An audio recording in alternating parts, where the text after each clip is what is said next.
बर' बाजार भिसिडिसनि मासिगिरि बाबुराम ब्रह्मनि हेंथायै बर' बाजार आउटपोस्टआव एफआइआर।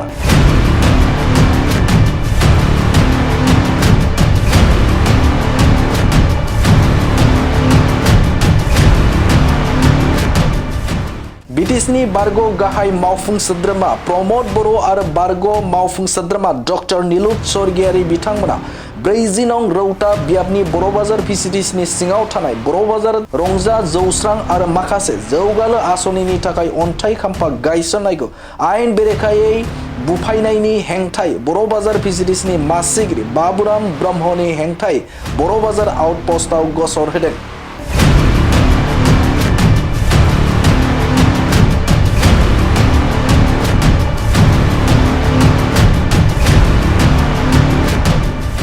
थांनाय UPPL सरकारनि समाव सेंसन जाखानाय खामानि सोलिबाय थानाय बेनि अन्थाइ खाम्फाखौ बर' बाजार BPFनि गुन्दा बाहिनीफोरा आयेन बेरेखायै बुफायदों होननानै बर' बाजार प्राइमारि UPPLनि गोख्रों अजद।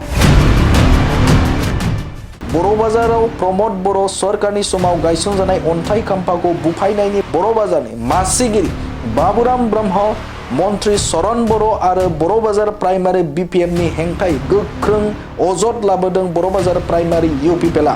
फरमारशिप प्रमद सारा बे जोंनि माबा कालचारेल स्टेज मोनसे खुन्था गायसनना लादोंमोन फाउन्डेसन स्टोन बेखौ नैबे थांनाय फेब्रुवारिनि 23 आव BPFनि माखासे गुन्दागिरिफ्रा बुख्रायना गालांबाय। दा बेखौ मानि थाखाय बुख्रायना गालांखो जोंनो बिनि डिटेल्स कुइसनखौ नांगौ। दा गावस्रा खामानि गोदान लाबोनो हायिनि थाखाय बेखौ माबा एक्सपेक्ट खालामबाय नामा? दा बेल' नङा, जोंनि नेक्स्टआव जाबाय नैबे सावथालगाव, बेयावबो जोंहा सेंग्रेबेलनि मोनसे लामा दंमोन, बेयावथ' अलरेडि अनगयिं लामा, बेखौबो सिफायनानै गावसोर गोदान माबा गाबाय फाउन्डेसन स्टोन खालामना गालांबाय।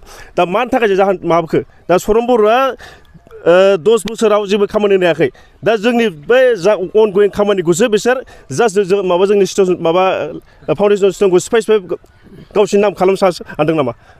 बिसोर नैबे सारि मासावबो जेबो गोदान माबा गैया, खामानि लाबोनो हायाखै।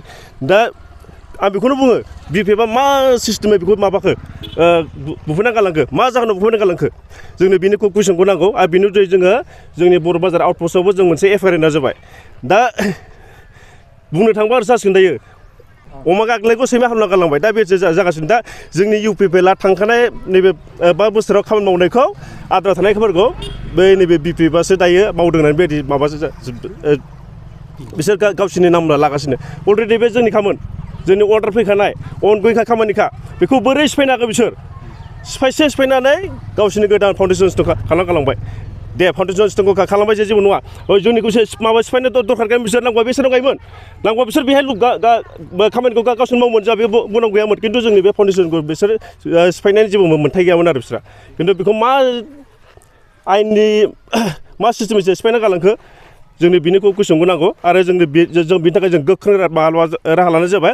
जों बर' बाजार आउटपोस्टआवबो जों मोनसे एफआइआरखौ गथायनाय जाबाय आरो बिसोर मोननै फाउन्डेसन सिफायना गालांबाय। नैबे बर' बाजाराव मोनसे कालचारेल स्टेज दंमोन, माबानि 50 लाखनि, ओमफ्राय मोनसे जाबाय नैबे नेपालिगाव, बे सेंग्रेबेल रडमोन, बेखौबो थांनाय 23 तारिख हराव सिफायना गालांबाय। बे BPFनि मेन वार्कारफ्रा बेखौ सिफायना गालांदों। आसलथे बिसोर हर माने माबा गुन्दा बाहिनीसो होनानैसो सिफायो नामा बेखौसो बुंनांसिगोन। फोरमायनाय जादोंमोन नामा नोंथांमोननो? जोंनोथ' बे माबा हराखै, नटिस हराखै, जोंनो फोरमायाखैबो। जास्ट बिसोर थांदों माबा सिफायना गारबोदों आरो।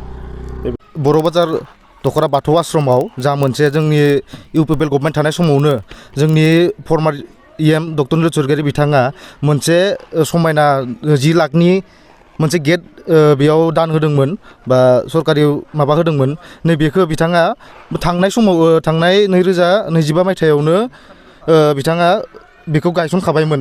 जिहेथु जाखाबाय थानाय खामानि, दाबो अनगयिं सोलिगासिनो बे खामानिया। दा बे खामानिखौनो दाखालि बावै 23 फेब्रुवारियाव बिथां शरण बर' MLA बिथाङा फैनानै फिन आरो बे जाखाबाय थानाय खामानियावनो फाउन्डेसन स्टोन होननानै मोनसे खुन्था गायसननायनि मोनसे खाम्फा गायसनफैदो। दा बे बुस्थुखौ जों हमना मोनाखै जे बिथाङा बे सोलिखाबाय थानाय बुस्थुआव बोरै आरो गोदानै अन्थाइ खाम्फा गायसननाय मोनसे मुं होफैखो। दा बियो जोंनि बर' बाजार ओनसोलनि रायजो राजाफोरखौसो खाना सानखोना ना मिथियै जाम्बा जाम्बि सानखो? जों दा बिनि फारसे मोनसे सोंलु फैदों। आरो बे सोलिखाबाय थानाय खामानियाव बिथाङा आरो बिथांनि जा मोनसे BPF हान्जानि मेम्बारफोरा बिथांखौ बोरैहाय जेनेबा बे सोलिबाय थानाय खामानियाव बेबायदि गोदानै गायसननाय खाम्फा गायसननो खाबु होखो दा जों बेखौ मोनसे सोंनाय फैदों आरो बे मोनसे खामानिखौ जों बुंनो थाङोबा मा होनना बुङो बे अमा हालि उरलुनायाव सैमाया गाग्रुनाय होननानै जों मोनसे बुंनो हायो आरो दा बे खामानियासो सोलिगासिनो दा BPFआ थांनाय 10 बोसोरावथ' जोंनि बे बर' बाजार ओनसोलाव जेबो खामानि होनो हाखायाखै दा जोंनि UPPL गभर्नमेन्टआ थानाय समाव जि मोजां खामानि गायसनना गालांबाय दा खामानिया सोलिबाय थानाय दा बे खामानियाव बिथांमोना मा होननानै दा जोंनि बबेबा जायगायाव अन्थाइ खामा बुख्रुबनाय बबेबा जायगायाव गोदानै सोलिबाय थानायावनो खाम्फा गायसननाय बे बुस्थुजों मा पलिटिक्स खालामनो सानदों बा रायजो राजाखौ माबायदियै जाम्बा जाम्बि खालामनो सानदों दा बिनि सायावसो जोङो सोंलु उथिखांदों आरोना बिनि सायाव दा जोङो रायजोफोरखौ बुंनो लुगैयो दा खोन्थानो लुगैयो बे खामानिया अलरेडि जाखाबाय थानाय जिहेतु बेयाव जोंनि EM बिथाङा जोंनि बे गोथार दिउरिखौ लानानैनो बे खुन्थाखौ गायसनदों बे जोंनियाव प्रुफबो दङ आरो बे जोंनियाव गोदोनि फट' होरिबो जोंनियाव दंखायो बे हिसाबै जों बे बुस्थुखौ रायजोफोरनो क्लियारै खिन्थानो सानदों बेयाव बिथांमोननि जेबो आखाइ गैया बिथांनि जेबो अनुदान होननाय बुस्थु बेयाव गैया होननानै बुंजायो बोरैबा बोरैबि दा जेनेबा जोङो बेयो जोंनिनो UPPL गभर्नमेन्ट समाव थानाय खामानि जिहेतु सोलिखाबाय थानाय खामानि दा बेखौ गासैबो मिथिनाया मोजां आरोना बिसोरनि गुन्दा बाहिनीनि आखल आखुखौ जिहेतु मिथिखायो मोनायाव जौ जुवाजों जेनेबा जौ सेरेब लोंनानै सेंग्राफोरखौ लाबथिं दा बेफोर खामानिखौ मावहोयो गावसोर अपेनाव थाया जानो हागौ खिन्थु गावसोरनि इसारायावनो गावसोरनि बुंनायावनो गावसोरनि थिननायावनो बेफोर गासैबो खामानिया जादों जिहेतु गोबां अन्थाइ खाम्फा गोबां सेंसन जाखानाय खामानिनि अन्थाइ खाम्फा जे मानगोनां फर्मारशिप प्रमद बर' सारा बेखेवना गालांनाय गोबां खाम्फाखौनो बिसोर बुख्रुबनो साहस खालामदों बुख्रुबनाबो गालांदों दा जोङो बेनि राहा हिसाबै जोङो प्रखाखनिक जेनेबा आयेनगत भाबै जोङो जोंनि ओनसोलनिनो थानायाव एजार होदों बा FIR होदों दा बिनि सायाव आयेनगत भाबै मा राहा लायो बिथांमोना आयेनासो मिथिसिगोन जोङो लुगैयो जे जोंनो बेफोरनि बागै आयेना जोंखौ न्याय होयो बा रायजोफोरनो न्याय होयो जोङो आनसलिक हिसाबै जेनेबा लकेलनि BCDC चेयारमेन बिथांनि दा एक्जिस्टिं चेयारमेन बिथांनि सायाव होनाय जादों बा बिथांमोननि मेम्बारफोरनि सायाव एजारखौ होनाय जादों